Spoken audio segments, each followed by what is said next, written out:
All right, I'm joined out here on the dock today with Mike Jacobson. You may remember Mike from some of the previous episodes.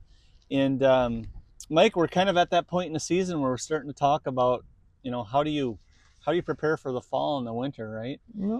And I know that we get a lot of questions through, emails from yourselves, some of our customers and some of our dealers. And we just thought, you know what, let's make that part of a podcast. Sure. And here we Yeah. are, right? So let's maybe start with those people down south and, Okay. and kind of, what we would suggest relative to probably dock ports and then, maybe some of the accessories as well, right? So we've got, lights with batteries and we've got power launches with batteries and some of Absolutely. those things Yeah. that have Yeah. that solar and battery powered stuff. So, um, first off, let's start with ports, PWC ports, boat ports, what that may look like down south. Well, and of course, down south, I mean, a lot of times that they're going to take their stuff out in the winter too, because they've got change of seasons like we do, and they might not be spending as much time in the water during the winter time of the year. So they're going to take their stuff out, and they're going to be maybe moving up north in the winter, and enjoy some of our activities too as well. Who knows? But yeah, the ports, we don't care if the ports go down to the bottom of the water or bottom of the lake bed, and as long as they sit on the lake bed and isn't sitting on rocks or sharp objects or the bottom of the ocean bed, if you want to call it down south, it doesn't matter if they sit on the bottom. It's not going to hurt anything. Of course, it'd be nicer if they were floating. If they're sitting in the mud, it's going to be okay even too. Not a big issue. It's not a big issue, Ben, for doing that.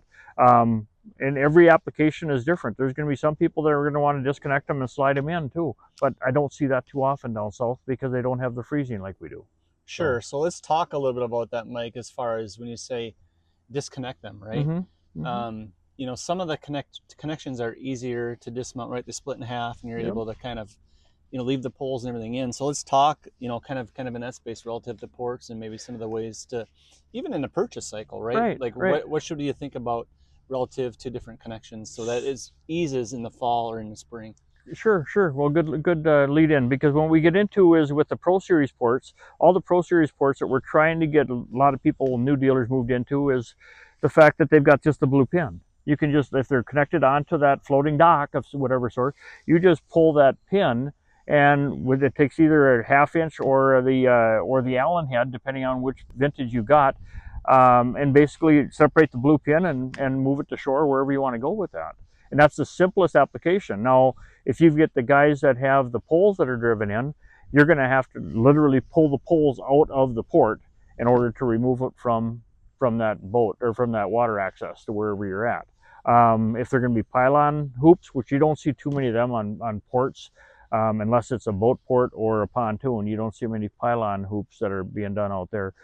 The pylons, you could literally bolt apart and float them away. But again, I think we're getting, when you talk to too many of those people down south, they're not too many of them are moving them out of the water. They're generally leaving them in and just letting them sit there until they're ready to go out and enjoy them again. Yeah, So absolutely. yeah. And if they were to remove it from the water, let's just say, right, because this will kind of, also work for our northern customers and dealers. If they were to remove it from the water, what are some of those easy ways that you would actually remove it out of the water? Well, if you're close to a boat access and you've got an access to a old trailer or even your PWC trailer, you could literally float it over the access, put like you're loading your PWC, float it onto that PWC trailer, and get it out of the water. Now, if you're down south, this is a perfect time to put it over onto the grass or whatever, and tip it up onto a tree and scratch off all your barnacles. You get all this barnacle growth down south, and that's the perfect time to do the preventive maintenance that you would on anything else you own, Yeah, and clean absolutely. that stuff up. Yeah, I would agree. That's, that floating it off, Mm-hmm. onto a trailer and then dealing with it there. It's easier to drop something down than it is to lift it Yeah, up, right? absolutely. So, Yep. Yep. that's typically what I tell to people too, is just try to find, public access or a way to use a trailer if you need to pull it all the way out of the water off your shoreline or water line or that type of thing, or try to get it over the seawall, right? So when I see down south, which I've been down a lot, is they do not have the shorelines like we do in Minnesota, where it's little gradual shorelines where you can literally take your ATV or your lawnmower and pull it up onto your beach. They don't have that very accessible, and down south it's usually a seawall that you're putting it up over the edge, and that'd be very difficult to get it up, and a lot of more labor intensive, if you will. So. Absolutely. One thing that I've seen in my travels for the southern markets where they do have those rocky bottoms, right, and they're leaving that port in, and the power companies drop the pool per se, right, using that terminology. I've seen actually people put in a platform, above the rocks with, some posts with some 2x4s that kind of go around and support that as well. So there's some ingenuity relative to those that are down south. I'm sure you've seen a lot of things. I've seen a lot of it. Yeah. Anything else that kind of sticks out in your travels? No, it's just again, you could, every homeowner or every dealer is different. I mean, if it's preventive maintenance, if they see a potential damage out there, even not even at the end of the season, but let's talk about hurricanes too. I mean, when you get into the hurricane season, preventive maintenance. I mean, if there's getting to be a lot of poles or wind blowing stuff around. If you take the Pro Series ports, they can pull blue pins and they can float them into the calmer area, if you will, and eliminate some damage, and have to have an insurance claim, if you will. Yeah, so, absolutely. Yeah. Yep. All right, let's move into the northern climate, right? And we start talking about what type of things do we need to do for the northern climate to prepare for the fall and winter. Great. So once we move into the northern climate here, like we do get hard water. So this part of our lakes will just be completely solid, depending on the winters that we've been having. There we get 12, 15, maybe 20, 35 inches of ice, solid ice in them. And a lot of our docks are left to be stay in the ice if you can. If you don't have any of the damming, the ice damming, where you'll literally get that ice push onto the shoreline, our docks can be left in.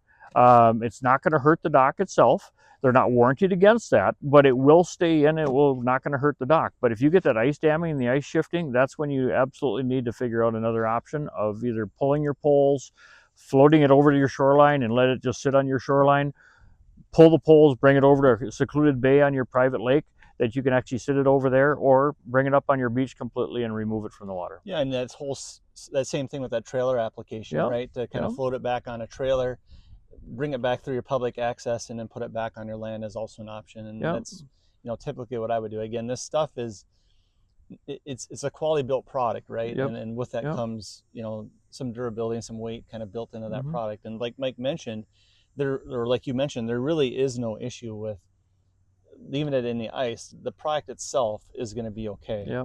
It's just some of the poles, right? You'll start bending poles, H-beams, things like this that will have twist some and little turn. pieces. And again, you'll have to kind of understand or kind of do that evaluation of what's the risk versus reward, right? I had somebody quote a $4,000 dock removal, and I said, you're better off just taking your chances leaving it in based upon where it was.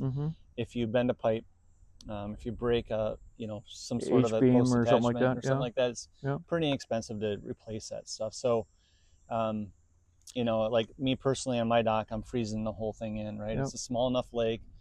I don't get that ice push, and the ice push that we're talking about really is in the spring, right? You know what I mean? When it's you're looking at that spring ice push. In the winter and all the way through that, you're not going to have any issues. It's really that as that ice starts to thaw and we get in the spring time frame. But also make sure that if you are leaving it frozen, make sure you put some reflective out by your dock, because we do have the snowmobilers out here in Minnesota. We want to make sure that the snowmobilers aren't going to run into your dock. And also look at your laws and regulations. There's a lot of lakes in Minnesota that do not permit leaving things left in the water either, because of the snowmobile traffic. So pay attention to the laws and regulations out there and understand what they're doing. Yeah, absolutely. Again, we're by no means above the law on any of this. We're just giving suggestions relative to our product, right?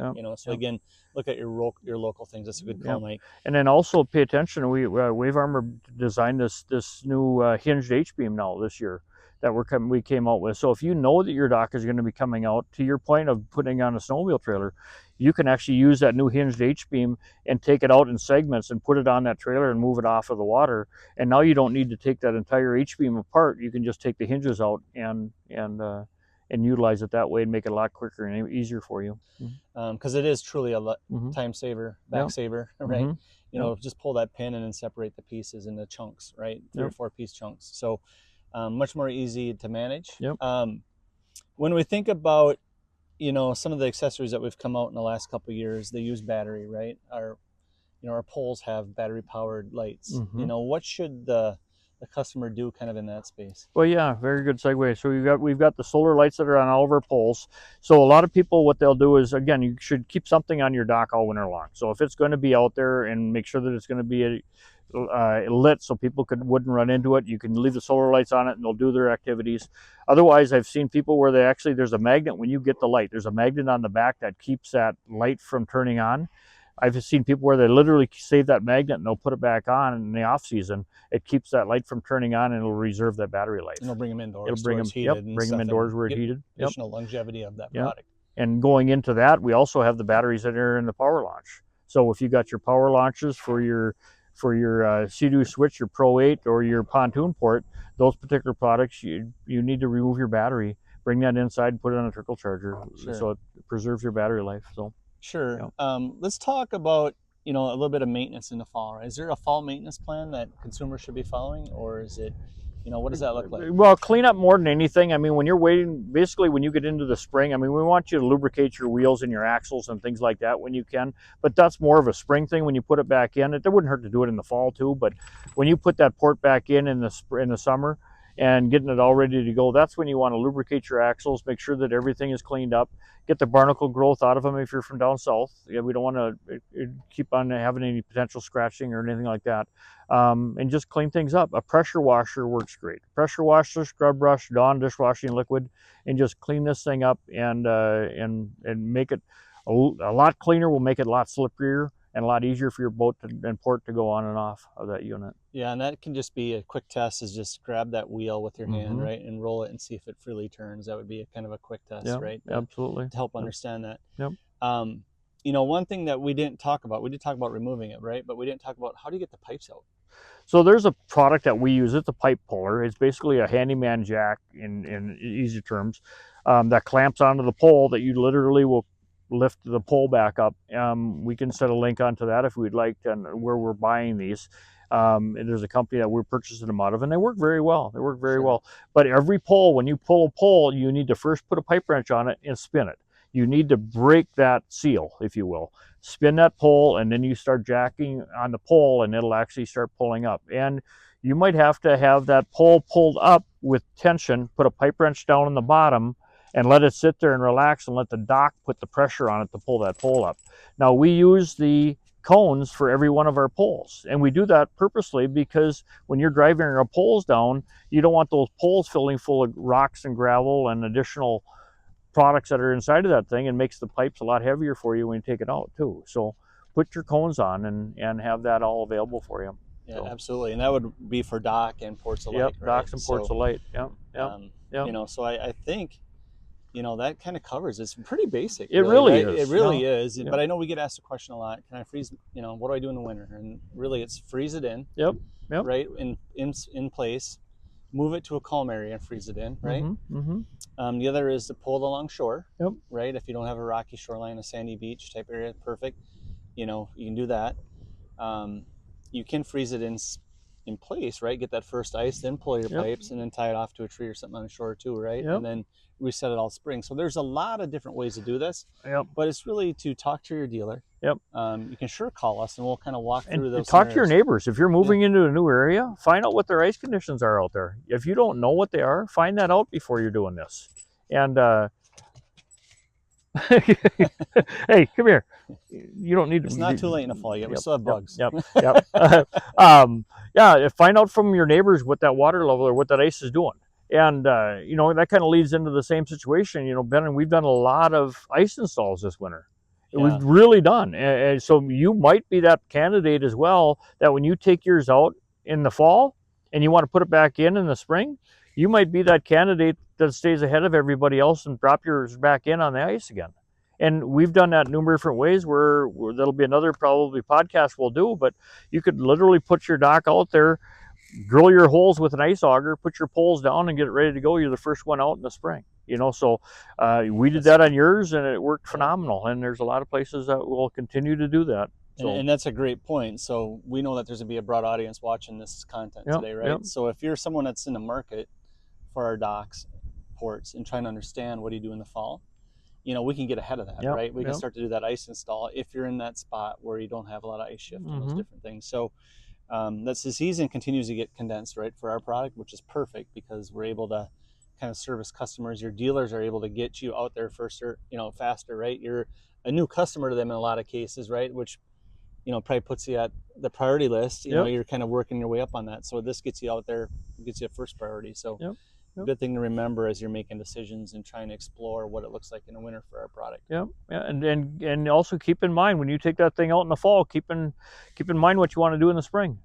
Put your orders in, figure out what you want to do to reconfigure that dock back in the spring. You might want to buy some pieces or reconfigure it from what the pieces you currently have. So now's your time to do it when you take it out in the winter. Absolutely. Figure that whole thing out. Go in our dock builder and you can kind of lay that out differently from what it was and continue to look at what we have new that you want to beautify your product. Absolutely. Yep. So anything else that before we end today? I think we've had a great season this year, and we hope hopefully we have a great one again next year, and this winter is not going to slow down for us. Yeah, for all those listening, thank you for the business. We appreciate it very much. Yep. Yeah, it made our season a very, very successful one. So thank you. With that, you may live by the water, but you live on the water.